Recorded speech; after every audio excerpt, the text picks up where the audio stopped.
கடன் தீர்க்கும் கைலைநாதர். வினைக்கேற்ப ஒரு மனிதன் பிறவி எடுத்தாலும் இன்றைய சூழலில் வாழ்வது பெரும் சவாலாகவே உள்ளது. தற்போதைய பொருளாதார நிலை காரணமாக பல நேரங்களிலும் பலரிடத்திலும் கடன்பட நேரிடுகிறது. அப்படி கடன்பட்ட மனிதர்கள் கம்பர் வாக்குப்படி கடன்பட்டார் நெஞ்சம் போல் கலங்கினான் இலங்கை வேந்தன் என்று கலக்கத்துடனே காலம் கழிக்கிறார்கள். இவர்களின் கலக்கம் தீர்க்கும் தலமாக திகழ்கிறது பெரணம்பாக்கம் ஸ்ரீ ருணஹரேஸ்வரர் ஆலயம். வாழைப்பந்தலில் அன்னை பராசக்தியின் கட்டளை கிணங்கிய கந்தன் ஜவ்வாது மலையை நோக்கி தனது சக்தி வேலை வீசினார்.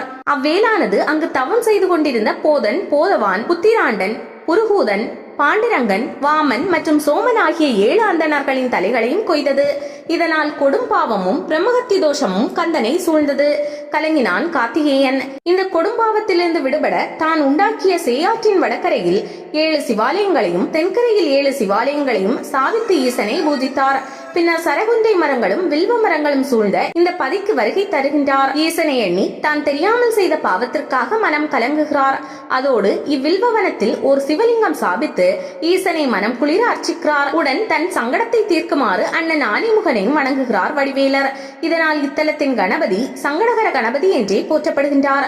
அகத்தியருக்கும் மிருகண்டு மகரிஷிக்கும் இறைவன் உமையுடன் கூடிய தரிசனத்தை இங்கு காட்டியருளினார். முதலாம் குலோத்துங்க சோழன் காலத்தில் இவ்வூர் சதுர்வேதி மங்கலம் என்றும் சதுர்வேதி பாக்கம் என்றும் அழைக்கப்பட்டுள்ளது. அனுதினமும் வேத கோஷம் ஒலிக்கும் வண்ணம் இங்கு பிராமணர்களை குடிவைத்தான் குலோத்துங்க சோழன். அவர்களுக்கு உண்டான வசதிகளையும் செய்து கொடுத்தான். சதுர்வேதி பாக்கம் என்பது நாளடைவில் பிராமண பாக்கம் என்று அழைக்கப்பட்டுள்ளது. அதுவே மருவி தற்போது பெரணம்பாக்கம் என்று வழங்கப்படுகிறது. பல்லவர் காலத்தில் இவ்வாலயம் விரிவுபடுத்தப்பட்டு 2 முறை கும்பாபிஷேகம் நடத்தப்பட்டுள்ளது.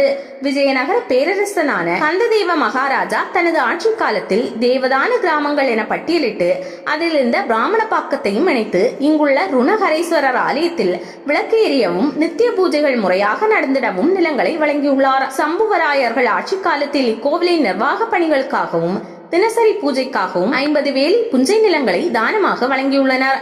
இங்கு 2 தீர்த்தங்கள், 1 ருணஹர தீர்த்தம், 2 பிரம்ம தீர்த்தம், 2 தலவிருஷங்கள், 1 வில்வம், 2 சரக்கொன்றை, 2 வினைகளை களையக்கூடிய தலம், 1 முன்வினை கடன், 2 இப்பிறவியில் ஏற்பட்ட கடன்.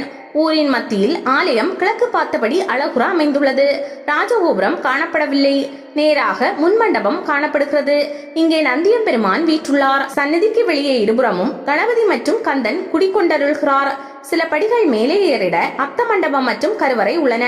கருவறையில் சொரசுரப்பான பானலிங்கம் வட்டமான ஆவுடையாருடன் அற்புதமாக அருள்பாலிக்கின்றார் ஸ்ரீ ருணஹரேஸ்வரர். சகலவிதமான பாவங்களையும் போக்குவதால் இப்பெருமான் பாவ ருணஹரேஸ்வரர் என்று அழைக்கப்படுகின்றார். முருகப்பெருமானால் நிறுவப்பட்ட லிங்கம் என்பதால் இத்தலத்தின் பழமை பளிச்சென தெரிகிறது.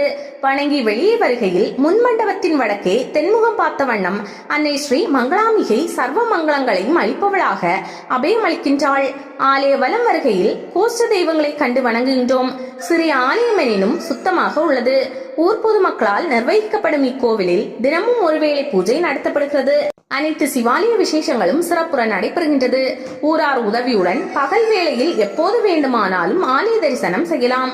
தீராத கடன் பிரச்சனையால் அவதிப்படுபவர்கள் முருகனுக்கு உகந்த செவ்வாய்க்கிழமையில் இங்கு சிவன் பார்வதிக்கு தேன் மற்றும் அரிசி மாவினால் அபிஷேகம் செய்து சிவப்பு நிற ஆடைகளை அணிவித்து செவ்வரளி மாலை சாற்றி வேண்டிக் கொள்கின்றனர்.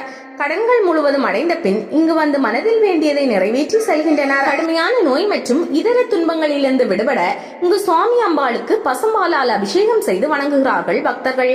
முன்வினையால் ஏற்படும் கடன், தாய் தந்தையருக்கு செய்ய வேண்டிய கடன் மற்றும் பித்ரு கடன் ஆகிய 3 வகை கடன்களால் ஏற்படும் குறைகளை நிவர்த்தி செய்யும் தலமாக திகழ்கிறது இப்பதி. திருவண்ணாமலை மாவட்டம் போளூர் வட்டத்தில் போளூர் தேவிகாபுரம் சாலையில் உள்ள மடப்பிரையூரில் இருந்து சுமார் 7 கிலோமீட்டர் தொலைவில் அமைந்துள்ளது பெரணம்பாக்கம்.